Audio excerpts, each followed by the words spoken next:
Pessoal, boa tarde. Pessoal que está em casa, nos acompanhando. Hoje nós estamos estudando dentro do capítulo do inferno, capítulo 4, um quadro do inferno pagão.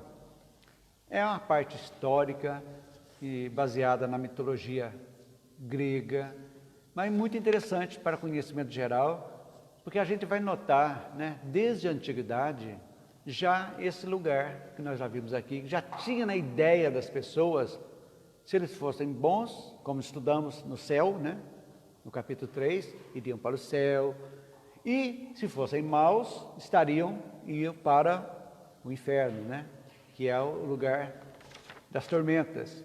E foi descrito isso pelos poetas da época, que foram Homero e Virgílio, mas que fizeram em forma de poemas. Aí, Fénelon, quem foi Fénelon? Para a gente entender. Fénelon o nome dele era François de Salignac de la Motte. Ele foi um sacerdote, escritor francês, que morreu em 1715 e que escreveu em 1699, tirando da poesia de Homero e de Virgílio, em prosa, escreveu as aventuras de Telêmaco. Quem foi Telêmaco, então, na mitologia grega? Telêmaco era neto de Laerte, filho de Penélope e do herói Odisseu, que na mitologia romana se chamava Ulisses. Então, e ele romanceou isso aí e trouxe para nós, que Kardec colocou aqui, essas aventuras, que ele chega, então ele vai chegar, o Fénelon, que depois, como espírito, ele é muito, Kardec usou muito mensagens dele, inclusive no Evangelho segundo o Espiritismo, tem muitas mensagens dele, inclusive nos tormentos voluntários que eu falei aqui, foi Fénelon que espírito, aqui que ele escreveu ainda quando estava encarnado.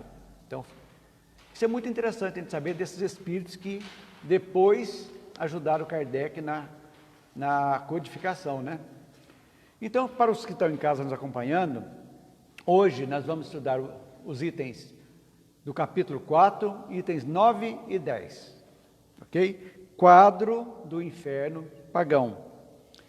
Então, gente, essa história que ele conta é interessante, é gostoso da gente ver, para abrir o nosso leque, já nesse sentido que já está incutido nas pessoas, por mais ainda chucras espiritualmente falando, já tinha essa ideia do bem e do mal pós-morte. Então, que depois que nós vamos ver, na próxima semana, o inferno cristão, que pegou tudo aquilo do inferno pagão e piorou mais ainda, ficou pior ainda, mais terror ainda, e nós vamos ver isso aí a respeito.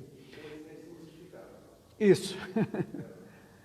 Então nós já sabemos quem escreveu, aprendemos hoje quem foi Telêmaco, filho de Ulisses e Penélope, que as aventuras deles foi escrita por Fénelon, publicada em 1699, que ele descreve uma viagem de Telêmaco ao inferno, para a gente entender. Então, ele descreve a ideia do inferno, Como que ele descreve o inferno? Ele começa aí, vocês vão ver no item 9 aí, como que ele vai, um aspecto lúgubre, ou seja, sombrio, e ele vai ver os tipos de sofrimentos que tem ali naquele lugar sombrio, lugar sem sol, de sofrimento, triste, lúgubre. Então, ele penetra e começa a contar a história do que ele viu lá nesse lugar, no Tártaro, podemos dizer que na mitologia o Tártaro, inferno, era chamado de Tártaro também, Então, a gente começa, e ele vai chegar lá e ouve uns gemidos. E esse gemido, quem estava gemendo?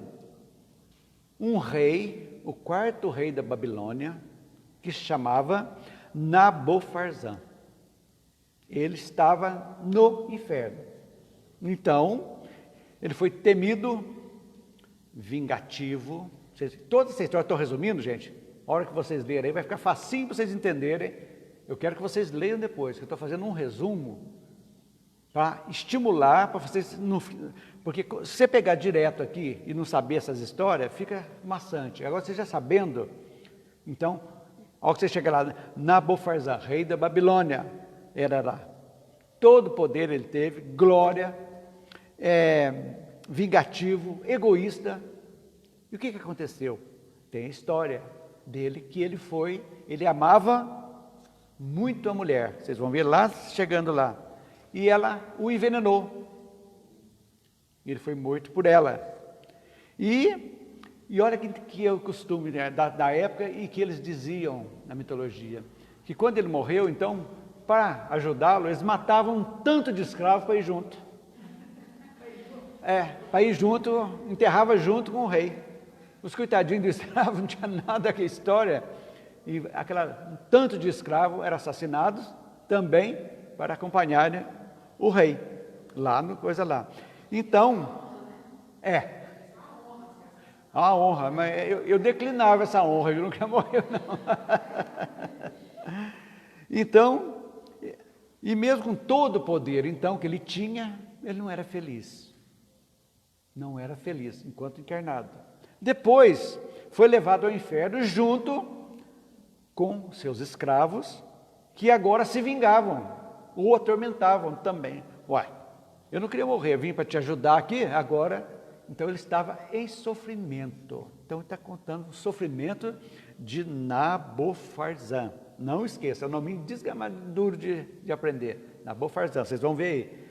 Quarto rei da Babilônia. Conta a história dele.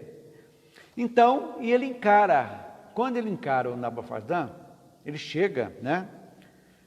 E ele estava se contorcendo, não Telemo, Nabofarzã, de raiva e desespero, aquele lugar lúgubre, sofrendo.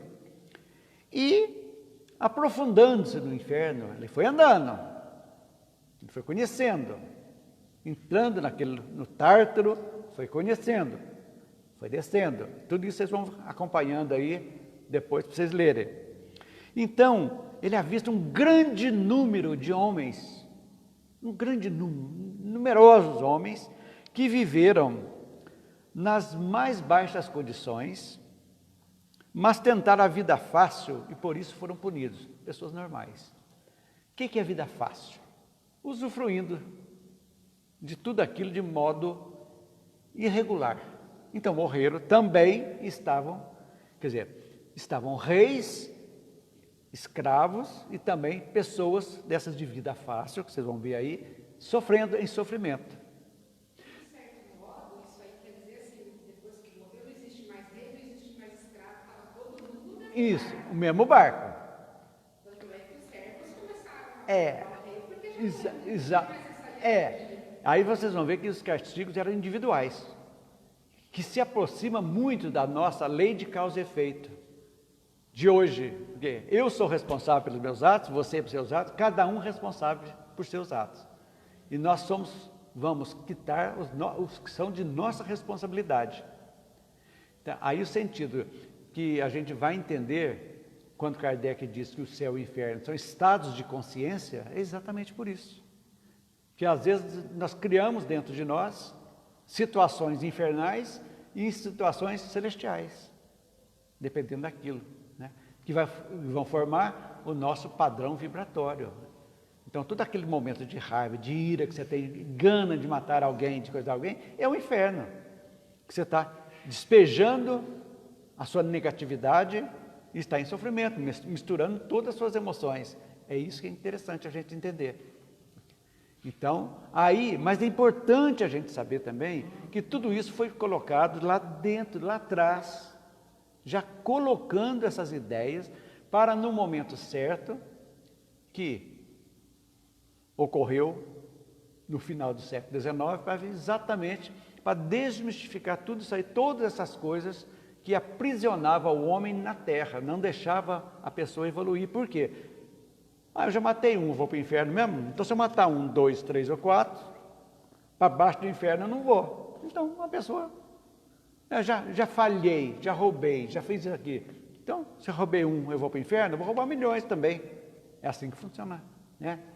E vai para a descrença, acontecendo muito o problema da descrença. Então, também, olha só a descrição dos habitantes do Tártaro, no inferno. Também notou muitos hipócritas que aproveitaram do seu conhecimento religioso para enganar as pessoas. Ô, gente, está tão atual isso, não é mesmo? Analisa para vocês verem. Atualíssimo. E lá, na mitologia, em 1700, descrevendo isso, quer dizer, 1700 foi em prosa, e em verso foi muito antes, muito antes de Cristo, muito antes, para a gente entender, né? Estes foram punidos como piores criminosos. Olha o detalhe. Exatamente, a quem muito foi dado, muito será cobrado. Então, aqueles que por meio da religião hipócrita erraram, foram punidos como os piores, foram denominados como os piores criminosos, que enganam as pessoas. Olha como é que é coisa interessante. Tudo isso aqui é para a gente fazer analogia. Aí que é a beleza da coisa. Ver como que foi, como que era tratado na antiguidade, depois no cristianismo de Jesus para cá, fazer o paralelo com hoje, o que a doutrina espírita traz para nós hoje. Então, esse paralelo que é o interessante, que é o objetivo da obra, para a gente exatamente analisar a justiça divina, que é o objetivo da obra. O céu e o inferno, a justiça divina segundo o Espiritismo. Para a gente entender exatamente como nós estamos evoluindo, e muito. Lógico, a parte intelectual está muito lá na frente, mas a moral também, devagarzinho, está dando seus passos. Coisas que eram naturais até pouco tempo atrás. O duelo existiu até no século XIX. Um brigava, era desafiado, ia lá, e um matava o outro. Um vivia e o outro e não tinha crime. Tinha os padrinhos, você já viu em filme isso, né? Os padrinhos, tal, contava, ia ficar de costas, contava e virava e atirava. Para lavar a honra. Então, essas coisas, quanta coisa já modificou, né? Então, esse estudo que a gente faz é muito interessante para abrir o leque.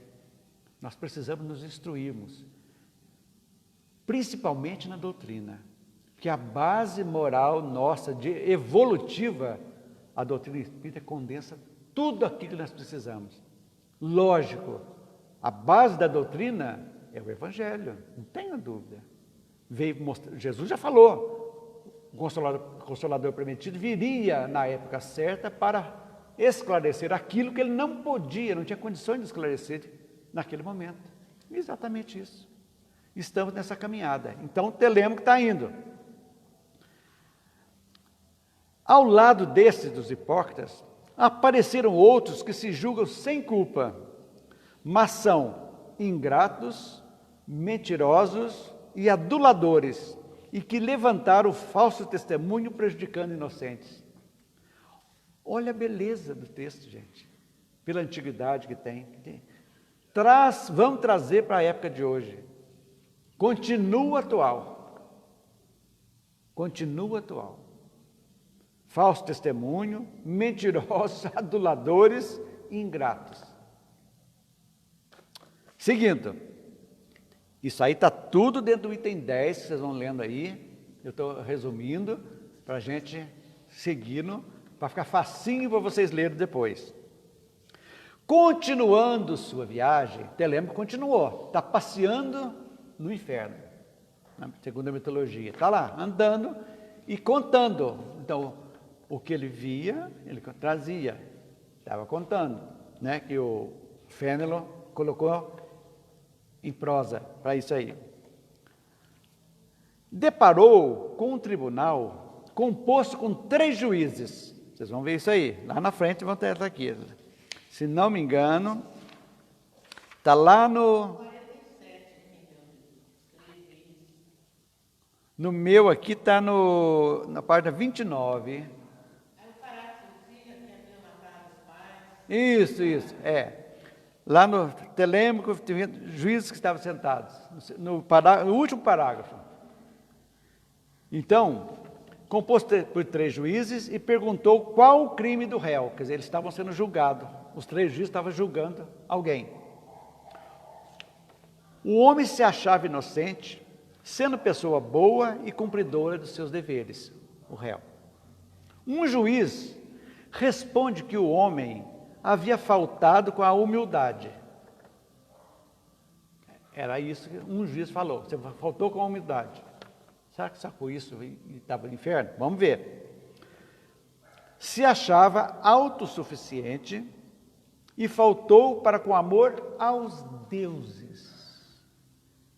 Então você tinha que amar aos deuses. Da mitologia não eram deuses, é deuses com letra minúscula. Vários deuses, né?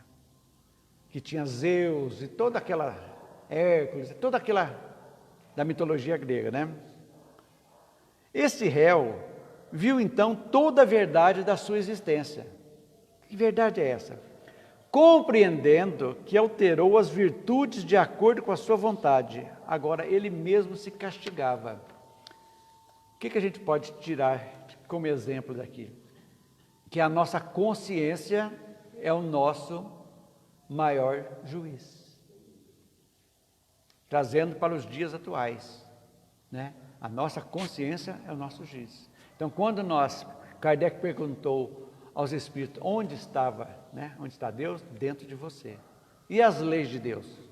Gravadas na nossa consciência. Então, o nosso maior, não tem como nós escaparmos da nossa consciência. Pode ser que ainda muitas pessoas ainda não despertaram, ainda estão ainda habitoladas na materialidade, na maldade, que ainda, um exemplo, muitos dos sociopatas que nós vemos aí, assassinos em série, não sentem nada, nem alegria, nem tristeza de matar. Matam, como se estivesse trocando uma roupa, tirando, mata 1, 2, 3. Se for para separar o corpo, naturalmente separam tudo, corta a cabeça, tudo. Não tem sentimentos. Por que ainda? Mas eles são responsáveis? Lógico que são. Mas ainda não despertaram. Só vão começar a melhorar o dia que o aguilhão da consciência desabrochar. Então, quando você conhece a verdade liberta. E ao mesmo tempo te responsabiliza. Porque se você conhece a verdade e tem consciência daquilo que é certo, a lei de Deus, que você está ferindo, automaticamente, nós gravamos na consciência que falhamos, que em algum momento vai ter que ter uma reparação, automática. Então não é São Pedro com o caderninho lá mostrando uma e uma das falhas nossas, não. Carregamos conosco. E é uma bagagem nossa. Então por isso que a gente tem que falar, a bagagem a gente se carrega, não tem como escapar. Agora, não é porque nós erramos, falhamos, que nós vamos ser condenados eternamente. Não existe. Então, a beleza da doutrina espírita mesmo, a racionalidade da doutrina espírita, é que ela trouxe que não existe condenação eterna, não existe pena eterna. Que não se habilita a pena eterna com os atributos de Deus, a bondade e a justiça. Então, Deus seria um ser impiedoso, que julga, que maltrata, que se vinga, vingativo. Não é essa a função. Então, aí que entra realmente o esclarecimento. Por isso que dizem que o terceiro milênio será o milênio da luz. E é verdade. Eu acho que já começou no século XXI, com a abertura das mentes das pessoas. E daqui para frente, os que estão chegando agora, principalmente daqui para frente agora, são espíritos que já vão sendo preparadíssimos para o terceiro milênio mesmo, para modificar, realmente, Emmanuel diz, quando fala que o mundo de regeneração, ele dá uma data de 2057, ele diz que a partir desta data, nenhum espírito de expiação irá reencarnar na Terra mais. Nenhum espírito de expiação.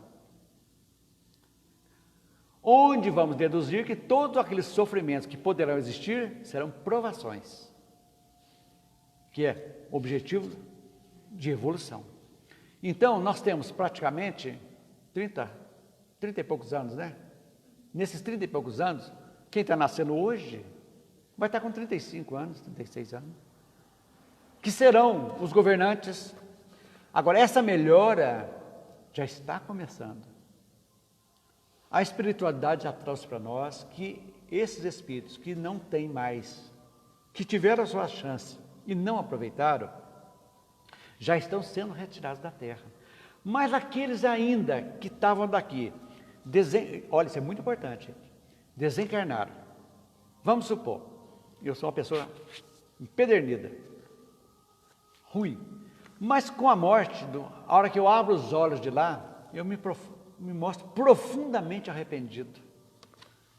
E demonstrando mesmo, trabalhando para voltar. Então, a esses que se mostraram, mesmo saindo daqui duros, mas que se mostraram arrependidos, poderão ter uma chance de vir até essa data limite, que é 2057, como expiação ainda. Mas a maioria já está vindo já com propósitos novos. E é aí que entra a beleza da gente ficar, as pessoas de hoje, brigando por vacina, culpando, é político roubando, é fazendo tudo. Calma, gente. Vamos fazer a nossa parte. O judiciário está corrompido, vamos orar por eles, para que eles sejam tocados. Manda luz, é a primeira coisa, manda raiva é pior, volta para nós. Se os parlamentares estão corrompidos, vamos mandar luz para eles, é a única coisa que a gente pode fazer. Se nós odiarmos, pior vai ficar, vai e volta para nós. Nós estamos piorando a psicosfera da Terra. E não se esquecendo jamais da justiça divina, que é o que nós estamos estudando aqui. Lei de causa e efeito. Não existe efeito sem causa. Uma hora, os que estão plantando essas tragédias vão colher, vão se arrepender, poderão ficar na Terra? Sei lá. Se não, vão para o mundo primitivo, mas a Terra vai ter. Então, não devemos nos empestear com essas coisas negativas de ódio. E o ódio político é o pior que existe. É terrível. Porque nós odiamos de graça. Está lá longe, está fazendo, você mergulhando, brigando com os outros. Ódio, não, gente. Jesus amava, sim, o pecador. Detestava o pecado, mas o pecador ele amava. Então, para a gente pensar, tudo isso englobando o céu e o inferno, para a gente entender. A cada um segundo as suas obras. Então, vamos deixar de ser julgados, não ser omissos. O que é não ser omisso? Por exemplo, numa democracia, é votar melhor, escolher melhor nossos dirigentes. É isso que a gente tem que fazer. Cobrar da justiça que ela seja melhor. E assim a gente vai, devagarzinho, melhorando. Porque quando um melhora, vai devagarzinho, a corrente do bem começa também a se melhorar. É isso que a gente tem que pensar. Ok, gente? Vamos voltar ao Telêmaco. Em seguida, Telêmaco viu reis condenados por abusarem do poder.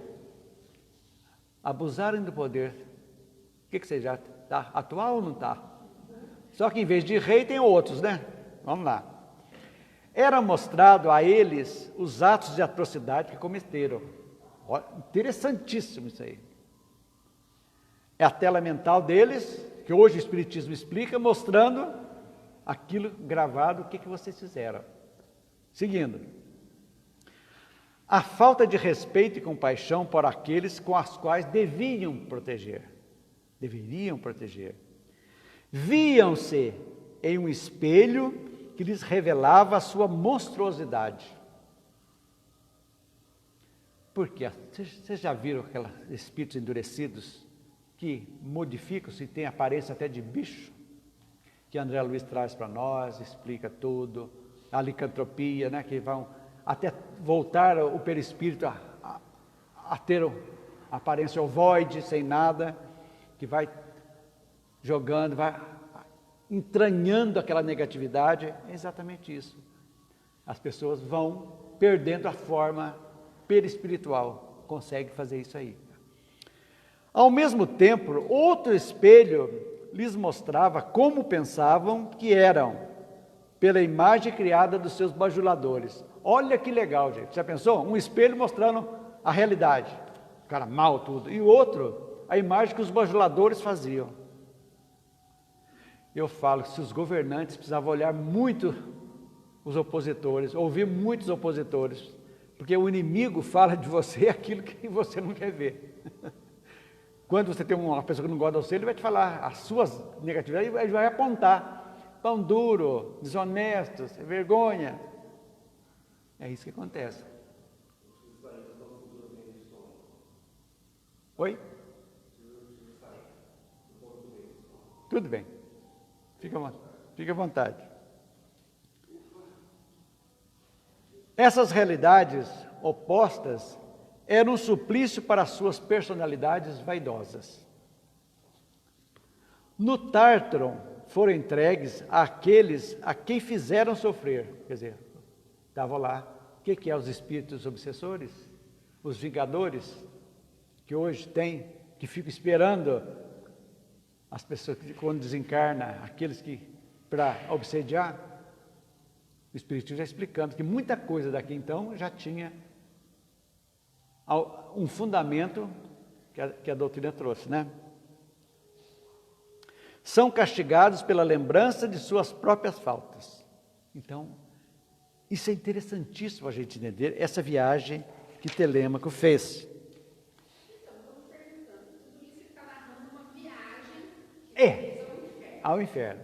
E a gente sabe que não existe um local. Não. Isso aí será que foi o quê? Foi uma visão que ele teve? Não, foi histórias já saindo, né? Lógico, isso aí começou a ser criado lá na antiguidade.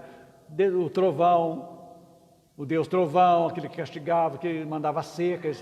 Isso. Eu digo assim, porque quase tudo que ele descreve ali tem tudo a ver com a nossa doutrina aqui. Sim. Então, como pode ter essa Eles achavam que era no centro da terra, o inferno. De Dante, é. É que nós vamos ver semana que vem, exatamente. Então as zonas infernais para baixo. E o céu, olhando para cima, para a abóbada, era o céu. O prazer é... Por questão do local, eu entendi. Eu quero saber o seguinte: como que pode ter batido essa informação? Como é que ele viu que os sacerdotes que usavam da sua palavra para o de povo estavam sendo mais castigados do que os que não eram? Essa ideia que bateu justamente como o Espiritismo fala, como isso aí pode ter acontecido? Isso aí, na realidade... Se foi visões de regiões umbralinas, de algum... Na realidade, foi. Na realidade, foi assim, uma situação que é algum tipo de visão, que para aquela época não poderia ser diferente, tinha que ser aquilo ali, porque estava ainda, a evolução estava muito, ainda bem pequenininha. Tanto que, como dizia há pouco, a morte, as guerras, a morte era a coisa mais natural do mundo, você matar um, dois, você acabar de matar e passear, e almoçar. Aquilo que a gente vê em filmes, que é aquilo mesmo, que as pessoas ainda eram verdadeiros sociopatas, né, na realidade, porque não tinha esse sentimento, tinha o terror, o medo, só era pelo medo. E o que a Igreja Católica aproveitou esse medo e piorou, que nós vamos começar a ver a semana que vem. Então, olha que coisa interessante ainda, o último dele aqui. Ele escuta um diálogo de um pai e um filho, vocês vão ver aí também. Interessante. O pai falando para o filho, os dois no inferno. Tudo a gente vai ver, olha que interessante. Então, esse pai fala: na minha velhice, falando para o filho, te recomendei para que reparasse os males que eu pratiquei. Falando para o filho. Aí o filho responde: foste tu, meu pai, que me deste o exemplo do orgulho, da voluptuosidade, da dureza de coração para com os homens. O exemplo. Então ele fez tudo, mas ensinou para o filho, passou para ele tudo aquilo. E aí, os dois, então, o que era para reparar, não reparou. Foram os dois condenados também. Muitos outros eram severamente castigados, não por seus atos. Olha, isso aqui é fundamental. Mas por suas omissões no cumprimento das leis. A omissão. Exatamente. Você não fez o mal, mas não fez o bem. Foi omisso, onde você poderia fazer o bem. Que a gente chega, né? E o que mais impressionou, aí, gente, é o último parágrafo, vocês vão ver lá, no quadro, lá na página 32, o último parágrafo. Eu fiz um resumo, aí é facinho de vocês lerem aí. O que mais impressionou Telêmaco foi o grande número de reis que eram bons, mas se deixaram guiar por hipócritas e maliciosos. Foram punidos pelo mal que permitiram fosse feito sob a sua autoridade. Eram fracos e nunca sentiram o prazer de praticar o bem. Quer dizer, o inferno está cheio de rei, de personalidade, né? Que a gente entender.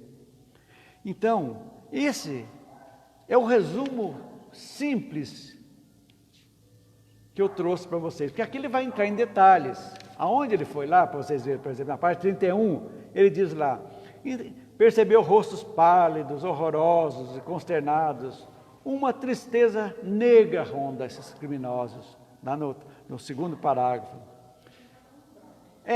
Exatamente.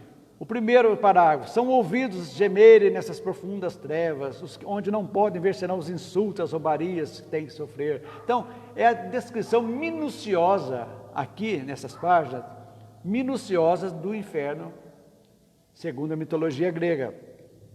Né? Diz aqui,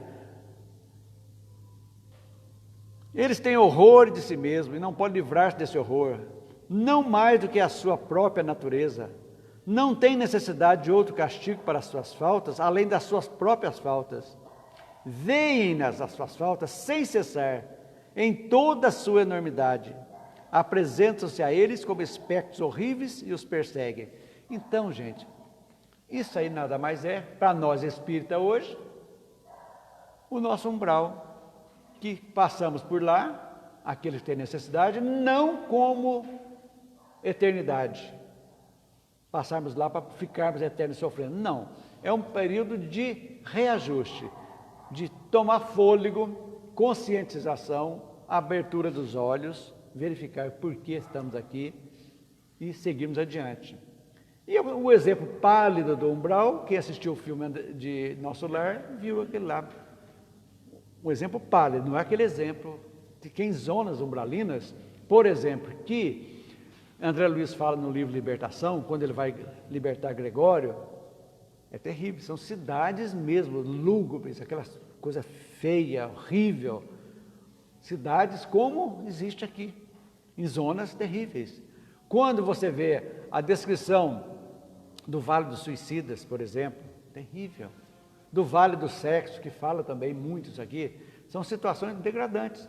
Agora, não é um lugar físico, é uma dimensão espiritual, que se intercala com aqui, com a crosta. O umbral está umbilicalmente ligado à crosta terrestre. Pode ser uma cidade também? Tem toda a cidade, tem tudo no umbral. A região da vida pode ser uma cidade, um prédio, de casas? Pode. São construções mentais, né? É o fluido cósmico que, através da energia, é manipulado. E não só os bons manipulam, o mal também manipula. Tem condições de manipular essas criações. Não com a beleza, com a pureza daquele. Então, são construções toscas. E ali existem esses reis aqui, muitos estão lá ainda, escravizando, trazendo os pelotões de obsessores, trazendo aqui. Então, o umbral hoje, por exemplo, no Vale dos Drogados, por exemplo, reúne-se. Eles precisam de energia de encarnados. Então eles vão, gente, vocês têm que arrumar mais drogados para nós, para eles mais usarem as substâncias para nós, dos vapores, nós nos alimentarmos. É assim que funciona a obsessão. Então a obsessão nem sempre é um criminoso direto com o obsediado, mas oportunista, espíritos oportunistas que aproveitam, tem nada contra, mas se você abre uma brecha, ele é sugado também, para a gente entender. Então, esse, para a gente ver. E uma coisa muito interessante aqui, eu marquei aqui, vamos ver se eu acho aqui.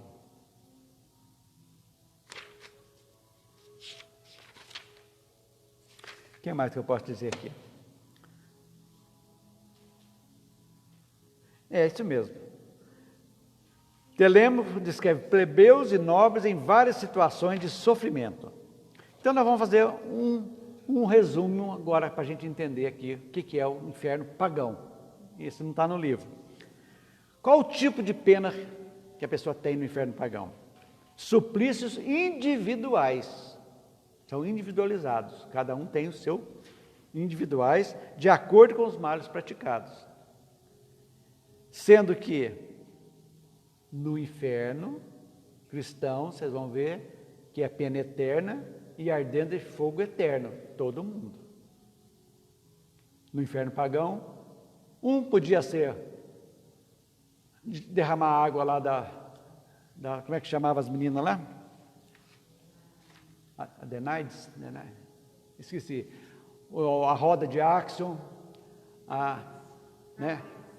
Isso. Então, para a gente ver. Então, esse aí, o inferno pagão, as penas são individualizadas. Quem que é o chefe?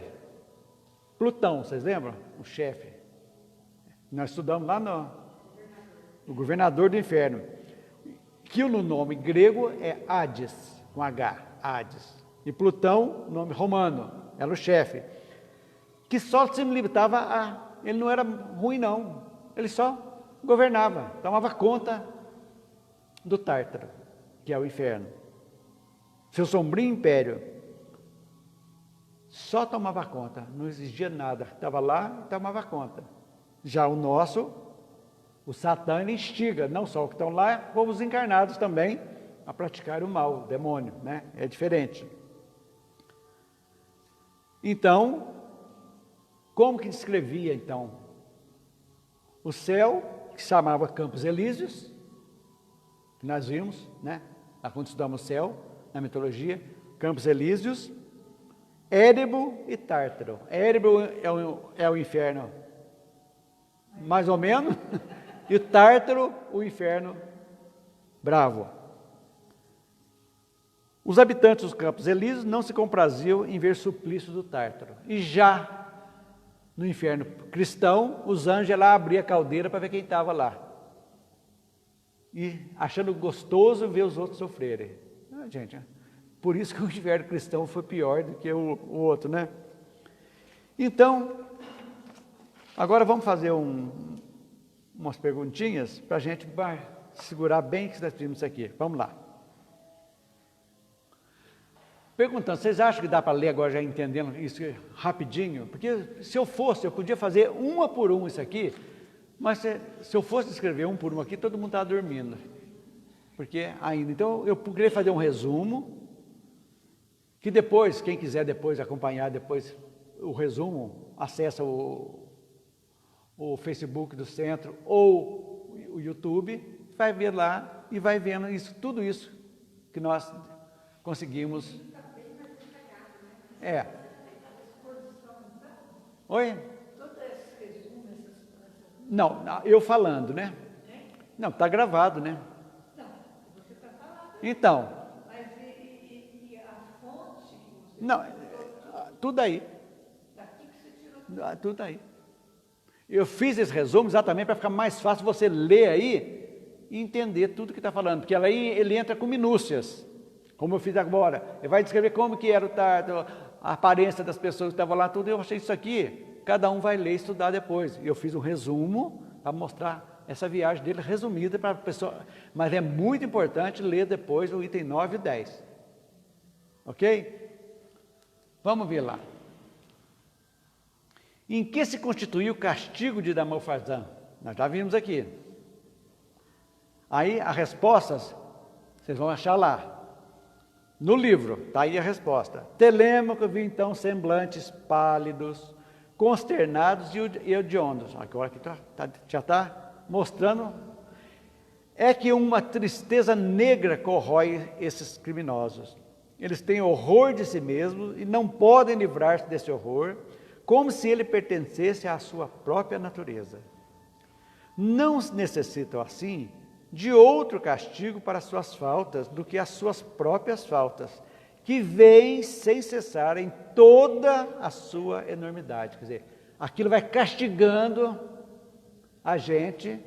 Errei, e você fica visualizando aquilo que você errou, martelando, como um castigo mesmo eterno, apresentando-se a eles como horríveis espectros que os perseguem. E foi assim que ele também se sentiu quando se viu quem realmente era. Então, Nabofarzã se sentiu a mesma coisa, ele estava desse jeito, que essa descrição aí é de todos os habitantes do inferno, do Tártaro. Então, semblantes pálidos, lúgubres, toda aquela seção, vendo as suas faltas e em sofrimento. Então, esse era o castigo dele, de um rei. Por quê? Porque o castigo dele, que ele fez, era igual também a outros que fizeram faltas também, que estavam sofrendo, cada um de acordo com o seu, com o seu grau, mas em sofrimento. Ok? Vamos ver a outra. Pode-se dizer que, despertando e vendo-se como realmente era, houve arrependimento de sua parte, de Nabofarzã? Será que houve? Vamos ver? Houve o primeiro passo que mostrou arrependimento, da mulher que ele amava, que foi lá no primeiro capítulo, vocês vão ver lá no primeiro parágrafo, que era o amor dele, que tudo aconteceu. Então ele arrependeu de tudo aquilo.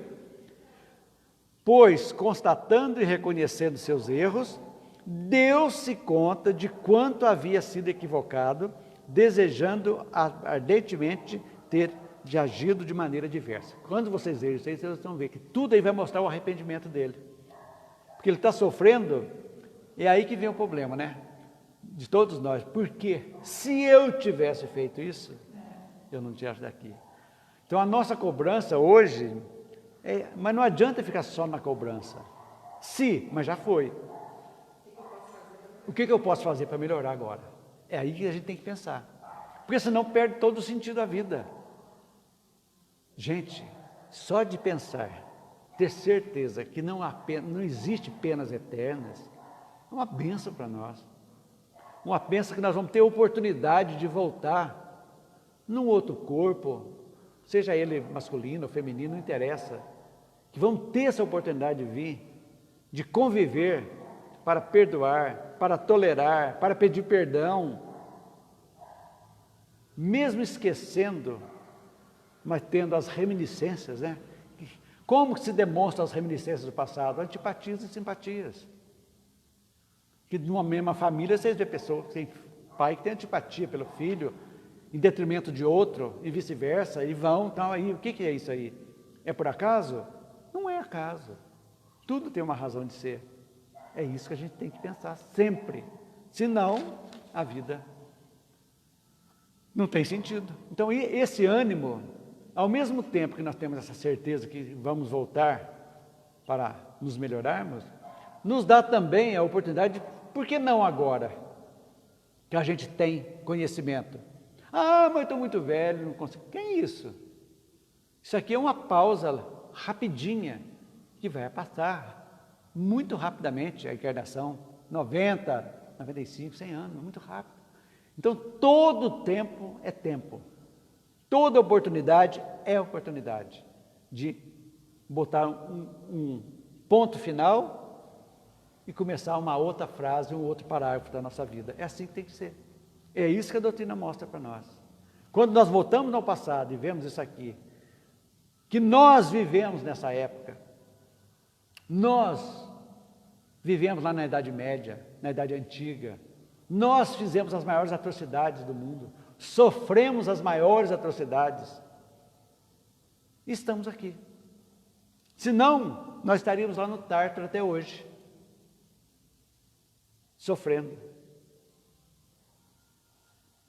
Nunca mais Mas que Deus é esse? Então é isso que a gente tem que sempre nos perguntarmos. Fazer questão mesmo, perguntar, ver, entender. A gente viveu bem aqui na Terra. Vivendo hoje melhor do que ontem. E que amanhã possa ser melhor do que hoje. Mas não no melhor na ponta material, não, intelectual, não. É no ponto moral. É em termos de moral.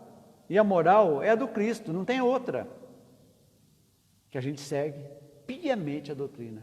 A moral do Cristo. Que Jesus, quando ele resumiu os 10 mandamentos em 2, pelo amor de Deus, englobou tudo, não precisa mais. Amar a Deus sobre todas as coisas e o próximo como ti mesmo. Pronto. Englobou tudo. Então, esse é o caminho nosso da nova era. Como você descreveria o inferno pagão, a partir do que nós estudamos hoje? Eu coloquei uma coisinha aqui, vamos ver se vocês concordam comigo. Senão, cada um vai fazer a sua interpretação. Era o confronto de si mesmo e de suas mazelas sem trégua. Então, é aquela briga comigo mesmo, daquilo que eu fiz, que a pessoa fez, ela está brigando. Era um abismo de trevas e maldades, onde os carrascos não davam descanso aos seus pupilos, fazendo reviver e reviver eternamente suas faltas. Esse é o inferno. Quero lembrar sempre, quando fala aqui, veja aqui, quando vocês viram, nós falamos do espelho, viu o espelho, um espelho mostrando as maldades que você fez, e o outro espelho mostrando que os bajuladores falavam que você era bom, que você era maravilhoso, tudo, e você aqui, comparando você negativo e você em termos positivos, entre aspas, o tempo todo. Esses bajuladores, eu fui ouvi-los e deu no que deu aqui. E eu vendo isso aqui todos os dias, todos os instantes. Esse era o sentido, né? Que tinha na época isso aí. Todos os dias, todos os instantes, não, mas isso vai acontecer com todos nós, vai, né? É. Chegar lá e ver o que nós fizemos realmente. Exatamente. E isso aí, trazendo para os dias atuais, nós espíritas e os não espíritas também, a gente gosta de levar isso para os não espíritas que estão nos assistindo, é essa certeza, essa esperança que as coisas não se acabam simplesmente um para o céu ou para o inferno ou para o purgatório, que nós vamos estudar futuramente também. Que as coisas nós construímos dia a dia. E a oportunidade de mudança tem que ser, nós temos que vestir isso aí, independente do tempo que está transcorrido aqui na Terra, quer seja na juventude, na madureza ou na velhice, não interessa. Toda hora é a hora de mudança. Então, gente, esse é o primeiro que nós vimos. Semana que vem, nós vamos dividir, não vai dar para falar tudo, porque o inferno cristão é grande. É grande, literalmente. Nós vamos... Exatamente, é grande. Vou fazer um resumo também, para a gente ver, mas nós vamos fazer em 2 semanas. Então, a semana que vem nós vamos ver o item 11 e 12, se não me engano. E depois, o 13, 14 e 15 vai ficar para depois, para a gente ir com calma, porque esse aqui... que nós vamos estudar com mais... É grande. Por quê? Porque tem muita história, o que foi usado para se criar e por que a realidade desse inferno, terror, que conseguiu ser pior que o inferno pagão, mais duro, com mais terror, literalmente, para a gente entender. Isso em ponto de cultura é muito interessante para a gente. Você vai falar, mas por que Kardec colocou isso aqui? Porque é interessante, para a gente fazer um paralelo, uma analogia, exatamente com aquilo que nós estamos hoje, que a doutrina está nos trazendo, mostrando, que nós não somos condenados eternamente, nunca seremos, que a gente tem sempre essa oportunidade de voltarmos. Alguma pergunta, gente? Eu sei que o inferno é um estado Estado de consciência, né? Mas Não. Não é o estado físico, de acordo com esse corpo que nós temos. Mas existem as caixas transitórias, essas colônias, que são bem... Qual a diferença do estado físico dessas colônias e do estado físico? Não, não tem estado físico das colônias. Não tem. São todos... O nosso, Não, tudo espiritual. tudo é perispírito. Agora, quando você lesa o perispírito, essa lesão do perispírito nos acompanha. Vamos remontar ao Nosso Lar, o filme. O que André Luiz chegou lá com aquela úlcera, aquele câncer que ele é tratado? Foi o físico dele? Não. Foi lesado o perispírito. Vocês podem ver lá que Lísias colocava lá o passe, foi tratando até recompor o perispírito. Então, quanto mais nos formos espiritualizando, melhor, mais tênue, mais quintessenciado vai ficando o perispírito. Então, na realidade, nosso lar está dentro do umbral, você sabia? Dentro do umbral. É uma colônia dentro do umbral. Não no umbral, aquele bravo. Lá tem as casas, o Campo da Paz, por exemplo, eu estou lendo... lê o Mensageiro, você vê, eu estou relendo de novo, está uma delícia, viu, Marina? Delícia. Tem o Campo da Paz também, que é já mais perto da terra, da crosta, que ali já é mais dureza ainda. Mas, e o inferno cristão, por exemplo, é castigo físico. Como é que o espírito vai ter castigo físico? Não tem como isso aí. Então é uma coisa que entra em choque. Mas a gente vai estudar isso aí e vamos entender bem. Ok? Ok, gente? Eu não achei o inferno de Telêmaco assim tão ruim, apesar de ser bem inferno, ficar vendo aquilo todos os dias, mas ele mostrou muita coisa verdadeira ali. Real. Então, por isso, que se fosse o inferno dele, de Telêmaco, aqui para nós, o inferno cristão, estaria de bom tamanho, mas ficou pior. Mesmo sendo de penas eternas.